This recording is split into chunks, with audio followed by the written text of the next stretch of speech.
ગ્રુપર fish, જેને આપણે સામાન્ય રીતે વેખલા માછલી તરીકે ઓળખીએ છીએ, આ માછલીના સ્નાયુઓ ખૂબ જ મજબૂત હોય છે અને તેનું જબડું પણ મોટું હોવાથી તે અન્ય નાની માછલીઓનો શિકાર સરળતાથી કરી શકે છે.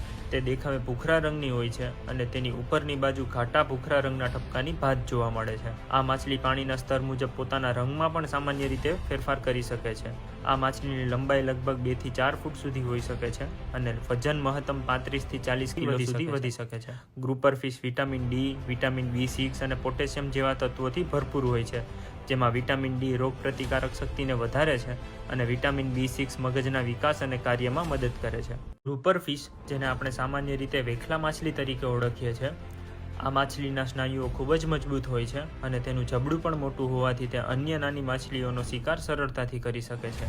તે દેખાવે ભૂખરા રંગની હોય છે અને તેની ઉપરની બાજુ ઘાટા ભૂખરા રંગના ટપકાની ભાત જોવા મળે છે. આ માછલી પાણીના સ્તર મુજબ પોતાના રંગમાં પણ સામાન્ય રીતે ફેરફાર કરી શકે છે. આ માછલીની લંબાઈ લગભગ 2 થી 4 ફૂટ સુધી હોઈ શકે છે અને વજન મહત્તમ 35 થી 40 કિલો સુધી વધી શકે છે. Grouper fish vitamin D, vitamin B6 અને પોટેશિયમ જેવા તત્વોથી ભરપૂર હોય છે, જેમાં વિટામિન ડી રોગપ્રતિકારક શક્તિને વધારે છે અને વિટામિન B6 મગજના વિકાસ અને કાર્યમાં મદદ કરે છે.